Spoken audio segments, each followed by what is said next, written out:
सदगुरुदेव की जय हो। मनुष्य जन्म और जिंदगी तेरी भी है, मनुष्य जन्म और जिंदगी मेरी भी है।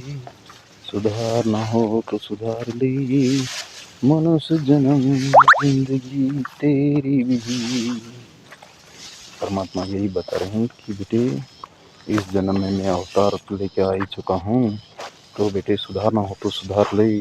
मनुष्य जन्म और जिंदगी तेरी भी, अभी जिंदगी है तुम्हारे पास और मनुष्य जन्म में तुम हो इसी कलयुग में। अभी सुधारना हो तो सुधार ले, मनुष्य जन्म अभी तेरा भी है। कहने का मतलब है पूर्ण परमात्मा जब इस कलयुग में आ ही गए हैं तो हमें भी तो सोचना चाहिए कि हमारी ज़िंदगी सुधारना चाहिए या बिगड़ना चाहिए। हमें हमारी ज़िंदगी को सुधार के बारे में सोचना चाहिए। क्यों कि पूर्ण परमात्मा यही बता रहे हैं कि मनुष्य जन्म दुर्लभ है, मिले न बारंबार, तरवत से पत्ता टूट गिरी तो कभी न लगता डार। यानी कि भक्ति वो नहीं करते जैसे कि काम क्रोधी लालची, उनसे भक्ति न होए। भक्ति करे कोई सुरमा तो जात वर्ण कुल खोए। यानी कि एक काम में उलझा हुआ इंसान रहता है और एक क्रोध में अपने आप को महान समझने वाला वो भक्ति नहीं कर सकता है।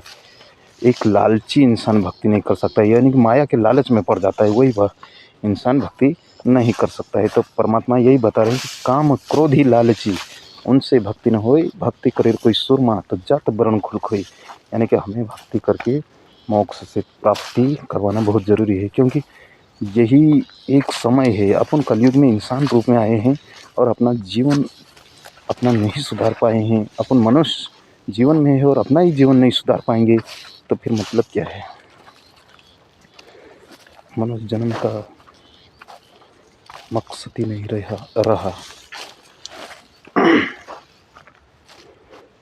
हमें परमात्मा की तरफ से,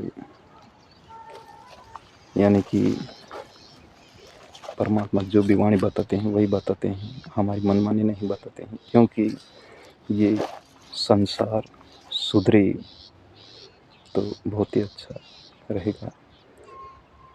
वो परमात्मा ने एक वाणी पहले भी मैं बताया था आपको कि जन जागे जन जागे जन जागे, ये संसार कलयुग में अब पूर्ण परमात्मा वो आ ही गए हैं तो सुधर जाए संसार। यानी कि संसार ही सुधर जाएगा तो बहुत ही अच्छा रहेगा। क्योंकि इस कलयुग में सभी अभी तो बहुत ही, इस कलयुग में अभी आज की तारीख में तो एक एक, पहले तो सेड़े पाली के लिए लड़ाई झगड़ा होया करता था, पर अभी तो एक एक इंच के बदले में बहुत बड़े बड़े रिपोर्ट करने लग जाते हैं, तो मारने लग जाते हैं। भाई भाई को नहीं होता है, तो ये सब इस कलयुग में है।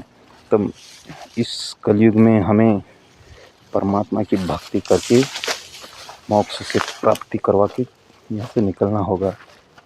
यानी कि ये अच्छा नहीं है यहाँ, ये तो दिखावटी के। हम 4 दिन के मेहमान हैं, यानी कि 4 दिन की चांदनी और वही अंधेरी रात। तो यहाँ तो अपने पिताजी, हमारे पिताजी जैसे आए थे और चले गए, और हम भी आए हैं तो हमें भी जाना ही है। तो हम तो मेहमान हैं ना, तो अपना जीवन को सुधारना होगा और सुधारेंगे तो ही अच्छा रहेगा ना।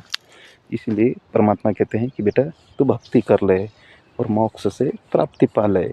और अधूरी भी भक्ति रह गई तो मनुष्य जन्म दोबारा मिल जाएगा। तो हमें कोई जीव जंतु अभी अपने सामने ही घूमते हैं और वो अपने सामने दिख भी रहे हैं, आज भी है। तो क्या जानवर का रूप अच्छा है या मनुष्य जन्म? तो हमें सबसे मनुष्य जन्म अति सुंदर है। और मनुष्य जन्म में इतना ज्ञान तो भगवान ने दे ही दिया कि हमें सुधारना है या बिगड़ना, आगे आपकी भी मर्जी। सदगुरुदेव की जी, सत साहिब।